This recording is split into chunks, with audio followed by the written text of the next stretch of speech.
Welcome, ladies and gentlemen, to Encounter Shawnee Mission. I'm Matthew Owens. And I'm Mackenzie Nagel. This episode, we will be exploring events around the district. This year, a brand new Benninghoven Elementary was built, and our reporters went to visit it to see the changes from the old to the new school. BJ and Caleb have the story. Today we're going to take a look at the new Rain Benninghoven and ask how the students and the teachers are adapting. I'm adapting great. It's nice. There's a lot of differences, but I have a gym that's 2 times the size, so I love it personally. The transition was a little hard because you're making new traditions, there's new rules, there's new expectations. So there's things we have to do at this building that we didn't have at the other one. And so everyone was having to do that, not just the kids, the teachers too. So that made it a little bit tough at first. I mean, the cafeteria was bigger in the old school, and we actually had a place to perform. And in this school, we have to perform in the gym. Now that we've been inside, you can see that the students and teachers are adapting very well. This is me, Caleb Johnson, signing off. It's great seeing such amazing improvements in the school district. Now we're going to turn up the volume as we head to Broken Arrow Elementary School, where they're going to tell us about the orchestra festival they recently participated in. Trinita and Sophia bring us the story. Hi, I'm Sophia Nash reporting for Encounter Shawnee Mission. Today we're at Broken Arrow reporting on the area band festival.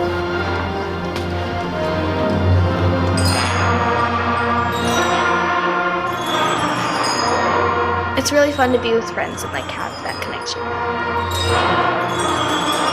It was fun, but we really didn't get to talk to anyone, just played songs and listened.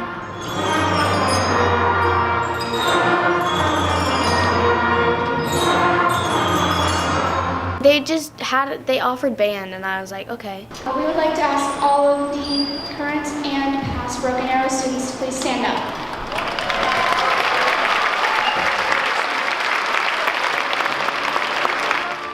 Well, we were doing a band camp, and I played trumpet for a day, but then I didn't really like it. My friend was doing flute, so I was like, okay, and then I did flute, and it was fun, so that's what I did.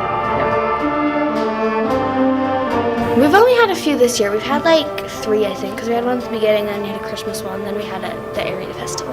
That's it.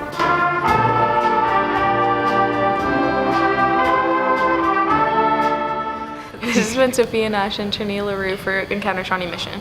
That brings back memories when I was the best trumpet player in 6th grade. Well, it's almost lunchtime, and McAuliffe is cooking up a new way of encouraging students to read more. Chat and Chew is a program where students discuss books while eating their lunch. Caitlin and Arise Bay bring us the story. Hi, my name's Caitlin Polly. I'm here at Christa McAuliffe Elementary School and ready to chat and chew. Let's go. Chat and Chew is a way to motivate students to read books and have a way to talk about them and kind of build a community. You know, they could make new friends because I try to group them differently, and they also are thinking about the story, building on those strategies that they're learning within the classroom. We've been doing this for many years. It happens from 2nd grade through 6th grade, and they do it 4 times a year during their lunch hour. I think it's a really good program. I think every school should have it because reading is very important. I think that all the students really like it. I mean, we had a huge group here. I mean, we always have lots of students that join. Chat and Chew is where you read a certain book that they tell you, and if you sign up, you go and sit down with some parents and talk about the book. We are here reading I Survived the Titanic. I only got half through the story because I had other things to do. Chat and Chew is a program that they have to encourage kids to read. So they get some series and you get to read the first book of it to kind of get you hooked. And so you're supposed to read the story before, and then while on Chat and Chew Day, everybody gets their lunch and then we get to eat and discuss the book. It's basically like a little book club. This has been Caitlin Polly for Shawnee Mission Encounter, signing off. Isn't it a great thing to get students hooked on reading at such an early age? Indeed it is. Now we're going across Johnson Drive to Marsh Elementary, where Emily Mostick is reporting on the new makerspace area. It gets students involved in science, technology, engineering, and mathematics in the STEM fields at a young age. Hi, my name is Emily Motzik and I'm here reporting for Encounter Shawnee Mission at Ray Marsh. Today we are looking at how the Makerspace program is changing education in schools. The Makerspace is really just getting started at Ray Marsh. We have several different types of robots. We're working on collecting building materials, and I hope to at some point have it operate, at least with the bigger kids, kind of like a Genius Hour where they choose a project, they do some research, and then they're doing their choice of a project in the Makerspace. The new system benefits the students in a lot of ways. They're getting access to more technology, more creative thinking. We're just trying to do a little bit more than just your standard checking out a book and reading when they're in the library.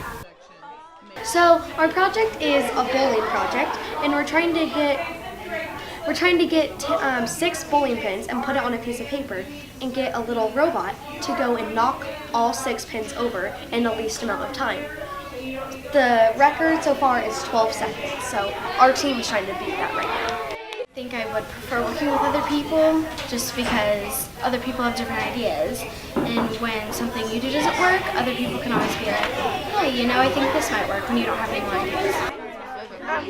I think it'll spark interest in different things. I think a lot of them will, I hope there will be lots of engineers who come out of this, or people who, go into the sciences. This activity has taught me to be more creative when it comes to this, because most people would just think to do a straight line, but we're doing right and lefts, but most people would just say just to use a black line. Well, my favorite part about this project is probably creating the codes, because I just think it's fun when you see yourself mess up. You just think, what did I do wrong? And you get to restart. And I just think that part is fun. I think the way that this affects their everyday life is monumental. I think they're collaborating a whole lot more. They're having to communicate. They're having to be problem solvers. They're having to use technology. So I think it helps them in their everyday life a whole bunch. I look so happy. I know. This has been Emily Motzik reporting for Encounter Shawnee Mission. It's nice to see these students taking advantage of all their available resources.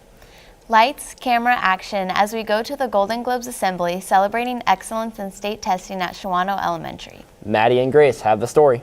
This is Maddie Trout reporting for Encounter Shawnee Mission, and today we're going to be looking at the Golden Globes Assembly at Shawano Elementary School.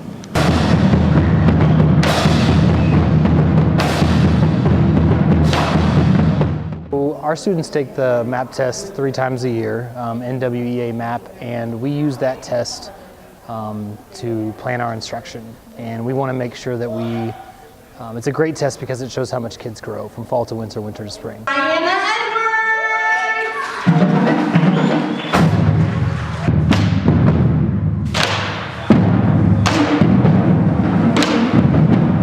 When you improve the most in reading, and I have improved by 17 points. Oh my gosh, this means so much to the kids to have just their role models and their teachers and their staff and their peers here to recognize all their greatest growth throughout the semester. It's one of the most beneficial things to see their faces light up when they have worked all semester, and then they get their name called and get to walk down that red carpet. And some of them will just, oh my gosh, what, me? I can't believe it. But yes, you worked so hard, and we're just so proud of you, and we just want to take the time to share in your success. This has been Maddie Trout reporting for Encounter Shawnee Mission. Thanks, Shawano. Matt, when was the last time you got to walk the red carpet? Well, I did get honor roll last year, but sadly, no red carpet. The Trail Ridge Band, however, has been working hard over the past semester preparing for their upcoming concerts. Let's take a minute to learn more about the Wildcat Band. Claudia and Spencer bring us the story. This is Claudia Shamit reporting for Encounter Shawnee Mission outside Trail Ridge Middle School, taking a look at their music program. I play trumpet, and it's just a different brass instrument. You can play all sorts of different notes, like from low to high, so it's not just one separate, like all the low notes or all the high notes. It means a lot because it's it's really just something that, like, if I've been doing homework a lot or like if I'm struggling in school, I can just like think about going home and relaxing to like music. I mean, you don't have to play music to enjoy music.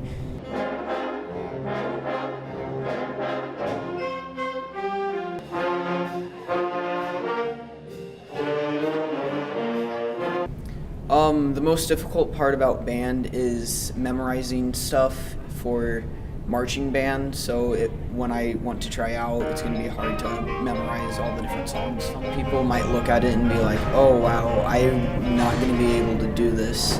And we're like, okay, we'll do this, and then we make it sound really cool.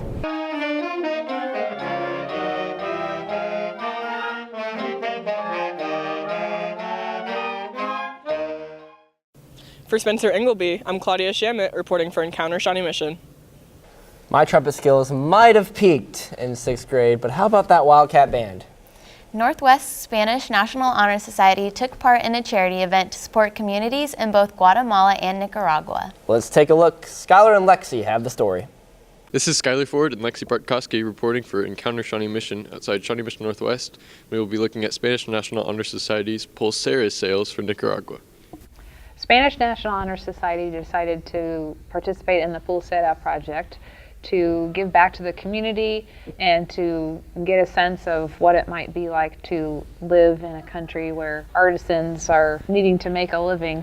This is my first year doing it, so the project really makes me feel kind of empowered because I get to help people from another country, you know, have better schools or better education. My favorite part of the project is when people come by the lunch table and like look at all the bracelets, and they don't just look at the bracelets themselves, but they look at the tags with the people who made them, and so they can really relate the product to a person. So SNHS focuses on helping local and global communities, Hispanic communities.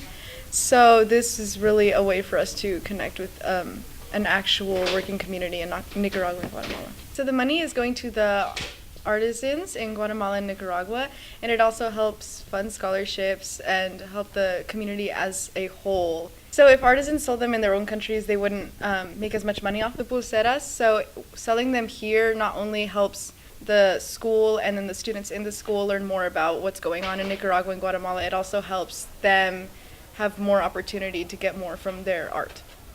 Each bracelet was sold for $5 during lunches and various school events over a 2-week period. Spanish National Honor Society raised $900 total during the project, and all proceeds were successfully delivered to the Nicaraguan and Guatemalan communities. This has been Skylar Ford and Lexi Bartkowski reporting for Encounter Shawnee Mission.